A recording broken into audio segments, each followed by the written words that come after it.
Alright, everybody, welcome back, and welcome to what is, without a doubt, the best top-tier jet in the game at the moment, the F-15E Strike Eagle. This thing is absolutely insane. If you watch my dev server video, one massive thing has changed since then. That is, Gaijin decided to go ahead and give the American F-15E the 229 engines as well, not just the F-15I. And in case you can't tell by what's going on in the background, that means that you get some absolutely insane engines with incredible thrust. I mean, I'm up at 11 kilometers right now and easily about to break Mach 2. No sweat. No other jet in the game can do this. And in fact, it's so fast that you don't even really have to notch and chaff anymore. You can see all I'm doing right here, like sure, I'm popping a little bit of chaff every once in a while just in case, but all I really have to do is just point my nose away from the missiles and just run. And they don't have enough energy to actually be able to catch up to me. It's hilarious.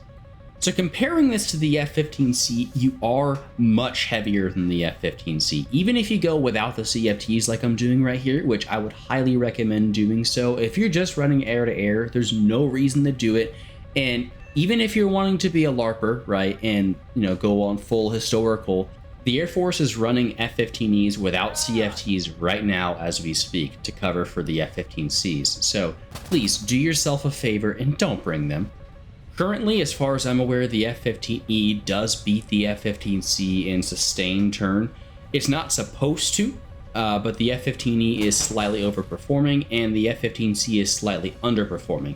Gaijin says that the F-15C is close enough, so I wouldn't expect that to change. The F-15E very well may get another nerf. We'll have to see exactly what happens.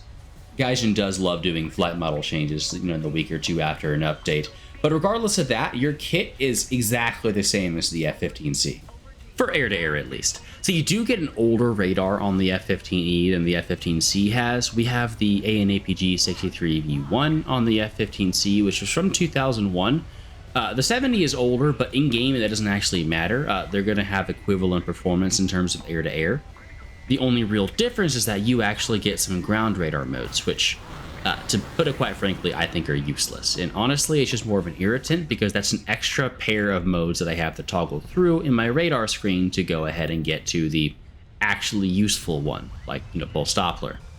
In terms of missiles, exact same kit as what you're used to. You're going to get access to up to 4 AIM-9s or up to 8 AMRAAMs.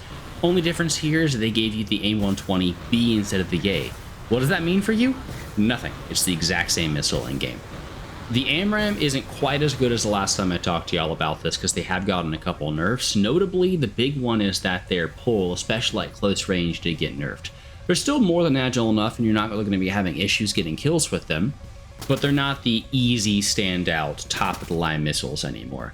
Me personally, I would recommend running 6 of them along with 2 Sidewinders. I know a lot of people prefer running 8, is really up to you there. I have run into a lot of people that either hug the deck and are multipathing still, because, if you get really low you can do that, or more realistically are just notching constantly, because people are just constantly staring at their RWR now, right? So throwing an AIM-9M at them side aspect, a lot of the time will be able to secure you the kill that you wouldn't be able to get otherwise. There's only 2 other major things that have changed from the F-15C. One of them is the fact that you actually have less ammunition now. You only get 512 rounds of cannon. My understanding is that the extra seat took up some room for ammo, so you're not going to get the, almost 1,000 rounds of ammo, which was one of the nice little advantages of the F-15C. And whenever you're making your loadout, you're also going to have to be extremely careful because your countermeasures are no longer just built in like they were on the F-15C.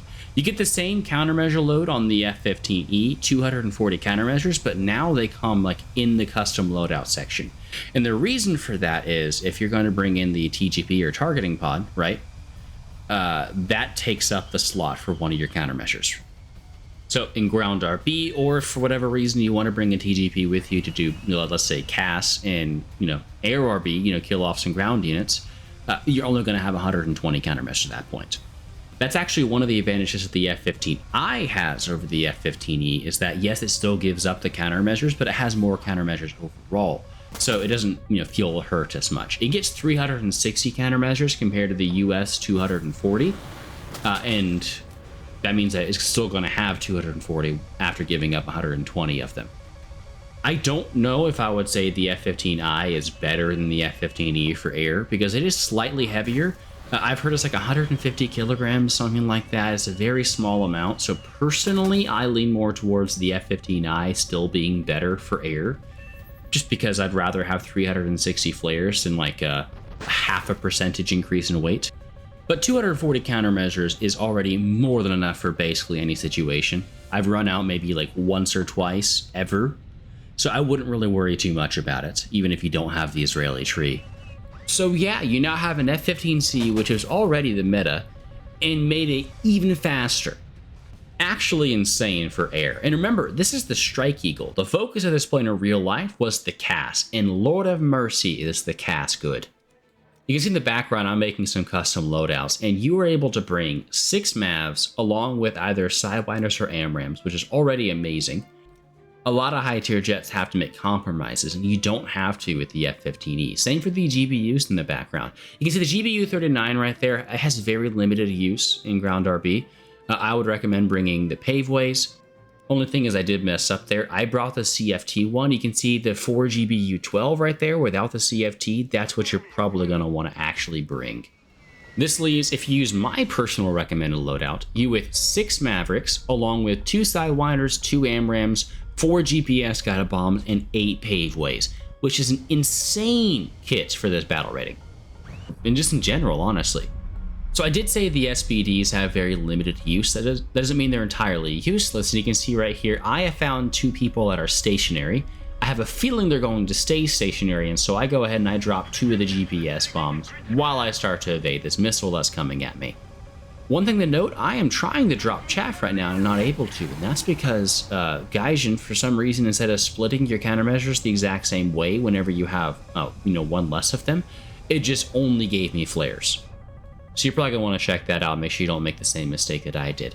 And as you can see, both of them were actually either stationary or barely moved at all, and so I got 2 free kills. Now, I would not rely on these at all. The paveways and Mavericks are much more reliable because they can actually hit moving targets. But if you want to bring a few of them like I did right here, I don't think it'll really hurt. The other option is you can also bring another paveway in the middle if you prefer.